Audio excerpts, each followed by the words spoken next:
충격 뉴스. 한국 부호 1위가 갑자기 사망한 이야기. 이재용 삼성전자 부회장보다도 더 많은 재산을 소유한 그가 54세의 젊은 나이로 갑자기 사망했다는 소식이 있어서 전합니다. 그는 한국을 세계적 게임 강국으로 만든 넥슨 창업주이기도 합니다. 그가 지난달 말 미국에서 갑작스럽게 별세했다는 소식이 전해지자 IT 업계는 물론 세계가 충격을 감추지 못하고 있습니다. 이날 넥슨 측은 넥슨을 창업한 김정주 NXC 이사가 지난달 말 미국에서 유명을 달리했다며 유가족 모두 황망한 상황이라 자세히 설명드리지 못함을 양해 부탁드린다고 전했습니다. 게임업계의 큰 별이 졌습니다. 게임업계는 물론 IT 업계가 충격을 감추지 못하고 있는데 그는 우울증 치료를 받아왔으며 최근 들어 증세가 악화된 것으로 전해졌습니다. 그렇다면 김정주, 그는 누구인가?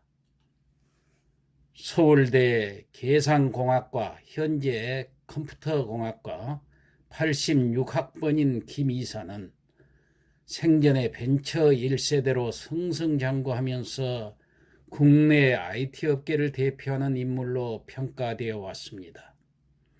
1994년 넥슨을 창업하며 게임 산업에 발을 들인 김 이사는 2년 만인 1996년 온라인 게임 바람의 나라를 PC통신에서 서비스하며 단숨에 업계의 주목을 받았습니다.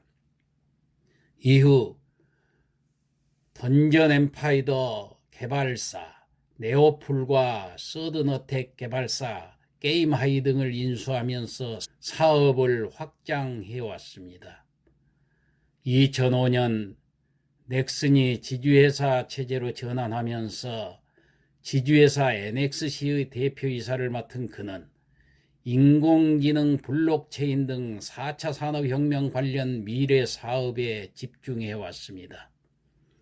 NXC는 일본 증시에 상장된 넥슨과 한국 법인 넥슨 코리아 등 총 60여 개 계열사를 거닐고 있어서 그룹 지배 구조상 정점에 위치하고 있었습니다.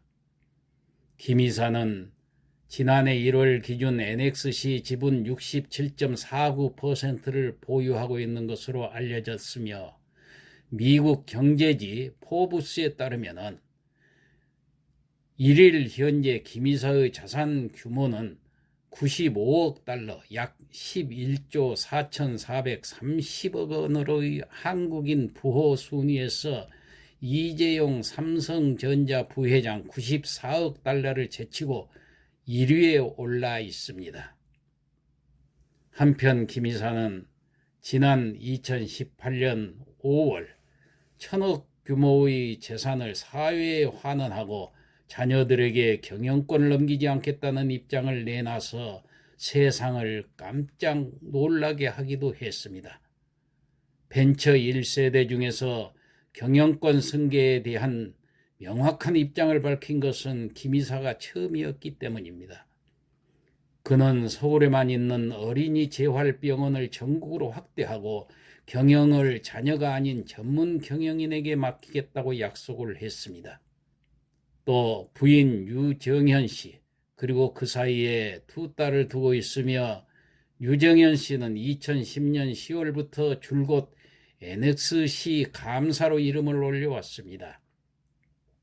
이날 넥슨 측은 넥슨을 창업한 김정주 NXC 이사가 지난달 말 미국에서 유명을 달리했다며 유가족 모두 황망한 상황이라 자세히 말씀드리지 못함을 양해 부탁드린다고 전했습니다. 고인의 사인은 정확히 언급하지 않았으나 넥슨 측은 다만 고인은 이전부터 우울증 치료를 받아왔으며 최근 들어 악화된 것으로 보여 안타까울 뿐이라며 조용히 고인을 보내드리려 하는 유가족의 마음을 헤아려 주시길 간절히 바란다고 전했습니다. 한편 게임업계의 동반자이자 라이벌로 꼽히는 김택진 NC소프트 대표는 이날 개인 자신의 인스타그램을 통해서 내가 사랑하던 친구가 떠났다. 살면서 못 느꼈던 가장 큰 고통을 느낀다. 같이 인생길 걸어온 나의 벗 사랑했다. 이젠 편히 가거라 부디. 이러한 추모글을 남겼습니다. 자, 그럼 그를 사망에 이르게 한 우울증에 대해서 좀 살펴볼까요? 고인을 잘 아는 사람은 낌새를 알아차리지 못할 정도로 최근까지 밝은 모습이었다고 전합니다. 우울증은 현대인 10명 중 한두 명은 일생에 한 번쯤 걸린다고 할 정도로 흔한 병입니다. 세계에서 판매되는 약 순위에서 10위 안에 우울증 치료제가 들어 있습니다. 마음의 감기라고 불릴 정도로 흔한 병이지만은 죽음으로 이어질 수 있다는 점에서 매우 위험한 병입니다. 보건복지부에 따르면 지난 2012년부터 2015년까지 극단적 선택을 한 121명의 유가족 151명을 조사했더니 사망자 10명 중 9명이 우울증 같은 정신건강 문제를 겪었다고 합니다. 우울증 환자의 15%가량이 극단적 선택을 시도한다는 통계도 있습니다.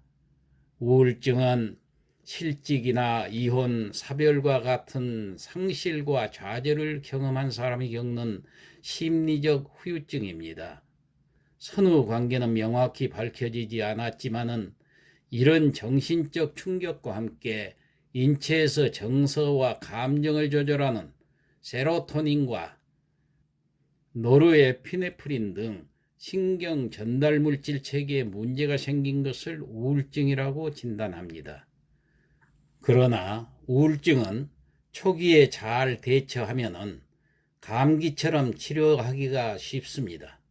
새로운 치료법과 약물들이 속속 개발되면서 오늘날 우울증은 치료 가능한 질환으로 분류가 됩니다. 약물 치료, 정신치료, 집단치료, 인지행동치료, 광선치료 등 다양한 치료법이 있는데 시간과 효율 측면에서 약물치료가 가장 보편적으로 이루어집니다.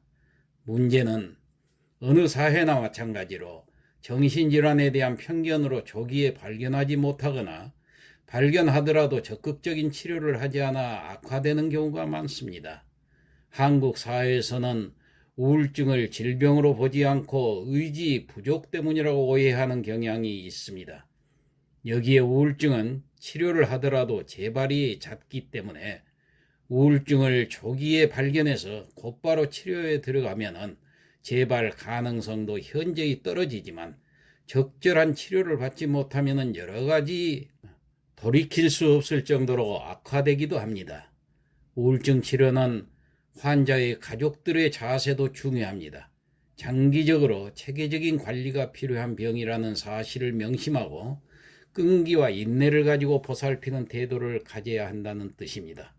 섣불리 공감을 표하거나 별일 아니다는 식으로 대수롭지 않게 여기거나 비난하는 태도는 도움이 되지 않습니다. 자, 그렇다면 우리네 삶이란 무엇인가? 우리는 이 뉴스를 접하면서 우리의 삶이란 무엇인가를 진지하게 생각하게 합니다. 과연 살아있다는 것은 무엇을 의미하는가? 어떻게 살아야 하는가? 어떤 삶이 진정한 가치 있는 삶인가? 인간은 일회성의 삶을 삽니다. 삶에서 연습이란 없습니다. 그렇다면 하루하루가 본 게임입니다. 쉽게 포기할 수 없는 삶인 것이죠. 김정주. 그는 좋은 집안에서 태어나 서울대학교에서 컴퓨터공학을 전공했고 과학기술원에서 전산학 석사를 받았으니 두말할 필요도 없이 명석한 사람이었고 한국의 게임 산업에서 성공한 것이 외국으로까지 퍼져서 현재 그의 재산이 우리 돈 15조가 넘게 평가되고 있으니 명성도 돈도 엄청나게 많은 사람입니다. 아내도 있고 딸도 둘이나 있고 그는 뭐가 문제였을까요? 그런 그가 왜 우울증에 시달렸을까요? 정말 의아하지요. 이렇게 잘 나가고 모든 것을 가진 듯한 사람도 우울해질 수 있을까요? 보통 사람 대부분은 뭔가 하고 싶은 일이 안 되어서 우울해지고 갖고 싶은 것을 가질 수 없어서 우울해진다지만은 모든 것을 다 이루고 가진 사람도 스스로 목숨을 끊을 만큼 우울해진다면은 그렇다면 이 삶에 과연 희망이 있는 것일까요? 아니면 그에게 알려지지 않은 어떤 다른 문제가 있었던 것일까요? 생각을 휘젓는 그의 떠남은 많은 생각을 하게 합니다. 이런 여러 가지 의문에 휩싸이면서 끝내는 삶이 허무해집니다. 아둥바둥 산다는 게 우습기도 하고 서글프기도 합니다. 자, 그렇지만은 내 인생은 내 인생대로 가치가 있습니다. 모든 상념 탈탈 털어버리고 평소 내가 지닌 신념대로 헤쳐나가는 게 가장 좋은 삶이고 가치 있는 삶이 아닐까요? 비켜라 운명아, 내가 간다. 오늘도 좋은 하루 되세요.